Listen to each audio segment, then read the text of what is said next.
So Temperance in Bath Street is known for its extraordinary lineup of musical acts, but it also hosts a number of other happenings, one of which is a monthly philosophy club. Now, I'm of an age when any mention of philosophers flips me straight into Monty Python sketches, but you know what? In a world which now seems increasingly difficult to fathom, perhaps a little bit of philosophical grounding and some structured discussion could do us all some good. So today I've just sat in on one of the club's meetings and now I'm doing a few metaphysical stretches over a coffee with club organiser Paolo Turrini. We're sat downstairs at Temperance, so if you hear some crashes and bangs, that's why it is. We're not fighting, but Paolo, welcome to Life in Lem. Thank you for hosting me, Tim. It's a pleasure. So let's start at the very beginning, shall we? For someone that even isn't quite sure of what philosophy is, just describe what it is for us. Yeah, in my view, philosophy is the art of asking fundamental questions, to get curious about things, about the world, to try and make sense of it. And especially I would say removing dogmas, so to not be afraid of asking questions that people don't expect or questioning the established beliefs. And I guess it's understanding what your prejudices are already and what the dogma are that already shape you. Absolutely, I agree. So how did you get involved in running a philosophy club? So I was on my sabbatical year, I'm an academic at Warwick, on my sabbatical year in Brussels, I was looking for things to do and I joined a meetup on philosophy, which was a very similar thing to what I do here, and I loved it. I was there as a guest, and I loved the structure and what people were doing and thinking, and I made a few good friends. So when I came back to Leamington, I missed it, and I really wanted it here as well. And I thought, Temperance is the venue that could have something like this. So this is how it happened. So you're all smiles. You clearly love it. You clearly enjoy it. What is it about philosophy and philosophical discussion that you enjoy? For me it's about connecting to people, which I love in general, but you can do this in a deep and genuine way, like speculating about questions that we have in common: love, values, morality, death. These are all something we think about, so we have that in common with everyone, no matter where they come from. I would also say something like that we are constantly exposed to conflict. Like polarized social media, debates, disagreeing, bubbles. The way this club works is stimulating dialogue rather than discussion. It's about listening a lot more than speaking and having your point made in front of people without others interrupting you. So I've sat in and listened to one of the club's meetings this morning, which Paolo chairs very skillfully.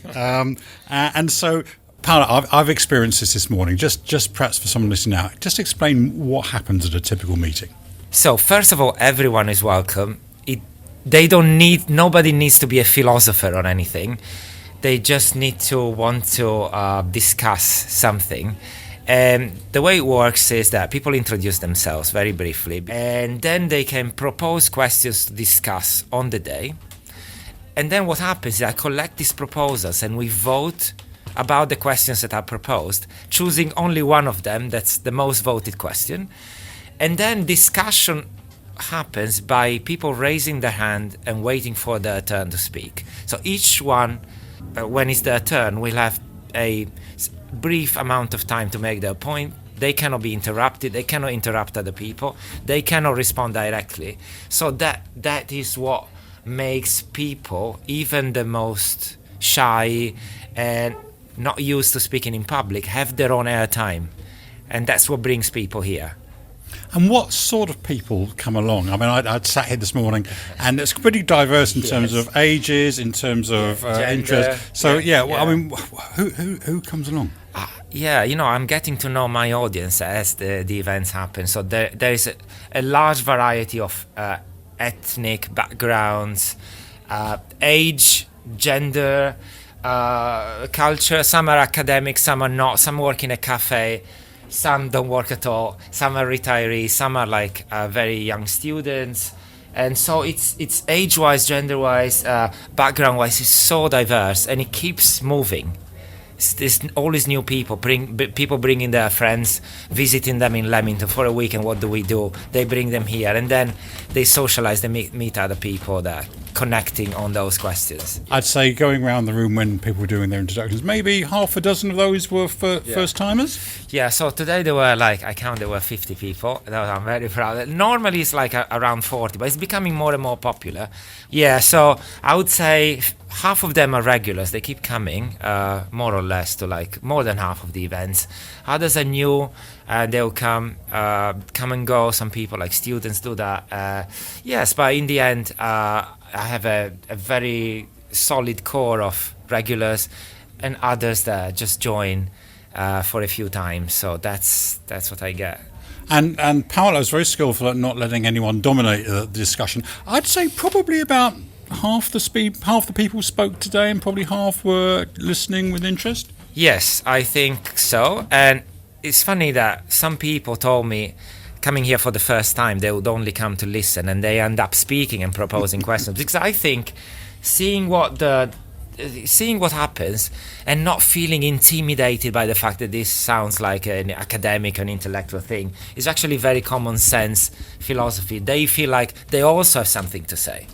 And that was really encouraging, actually. As Paolo says, there were several people that said, I've just come to listen, but they ended up speaking. And I think that gives you a sense of, what a safe space, in a way, it is that Paolo's created here, where people can talk. And so here I have Kate, who's come along for the very first time today to come to the Philosophy Club. Kate, how was it for you?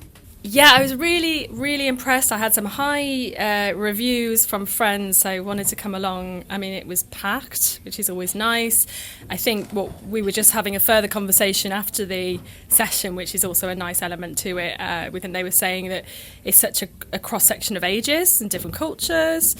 It's really good to sit there and hear different opinions and have your own sort of mindsets challenged. I think from a social cohesion point of view, it would be amazing to have more of these groups happening in different cities and different towns, where people are just hearing each other respectfully and opening minds to, as I say, different generations and their opinions and their experiences. I think that would do a lot for society. So it's fab. So I will definitely be returning. So, Paolo, this is the 20th of these events that you've won. Do you have any favourite topics that have come up over those 20 that you go, that was a really good one? Yeah, so my neighbor Marco proposed this question that went like, is our relentless pursuit of science dangerous? And for me, doing science, I thought that was an amazing question. Not just I do AI, so I'm into foundations of ethics, of technology, and the fact that we are as scientists, we put ourselves in a pedestal and saying this is the right way of proceeding, investigating, developing humanity. But is this really only having good consequences or not? For me, raised a lot of questions, and as I say, in this philosophy club, we give some answers, but we give a lot more questions. So at the end, people come up with a lot more questions, which is essentially what happens, the message of this club. Things are not as black and white, as simple as they look in the beginning, and reality is complicated. And I think that was one of the things we saw today, definitely, was that when the question was voted on and accepted, I think everyone probably in the room already had a perspective on it. Yes. That goes, here's my position. But actually listening to 40 minutes or so of discussion, you realised it was a much more nuanced topic than you'd ever thought. And it wasn't necessarily a simple, straightforward answer. No, it never is, right? So that leads very nicely on to my next thought, really, and that is, people come along to these sessions, and clearly a lot of people come to them regularly. Do you get the sense it actually helps them in their day-to-day lives, the sort of process, the mental process that you go through here? Yeah, some people tell me it does. It certainly does help me in making my mind more open to diverse thoughts and seeing things I didn't see before. And also it connects people with others. It creates bonds, friendships, and then it makes people develop an idea together rather than arguing. developing together. It's a dialogue, it's collective construction. I think this is great. And you said people make friends as well. People don't just then come along for once a month and debate and then disappear back into the ether again. Yeah, like people have connected. I met people here I wouldn't have met otherwise. I am in my own bubble, and this is a way of breaking barriers because of this diversity. And there's a crowd of folk upstairs, actually, over their coffees now, carry on the discussion without the benefit of Paolo's moderation, so no idea how that'll go. From a philosophical standpoint, there's like the ancient philosophers and there's modern philosophy. Do you have a leaning? No. For me, it's not about when something was said or by who. It's more about focusing on the argument and how it affects my reality, my world. Now, for example, like Stoicism is this is old, ancient, but it has reflections on the modern, and I like modern questions as well, like technology questions, AI questions, ethics of it in the presence of the developments we have today. So for me, it really is about the argument more than when it was brought. So listen, if you heard this and you go, that sounds really interesting way of spending a Saturday morning. Paolo, just remind us when they are and how people can get a ticket and how much it costs. It costs nothing.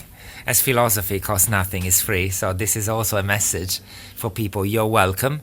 Go, for example, on the Temperance page and try to find Temperance Philosophy Club, which will have a link to the Eventbrite meeting. So you sign up to that, or you simply Google Temperance Philosophy Club. It's once a month, and it's usually in the afternoon, 2 p.m. to 3:30. And then people can stay and discuss and make friends and philosophize without any moderation. You're all welcome to join, and I can't wait to have you. Well, I've certainly enjoyed my first visit here. I will come back and experience some more. Paolo, thank you so much for welcoming me today. That was very thoughtful. Thank you so much, Tim. I love what you're doing. I love this podcast, and thanks for hosting us.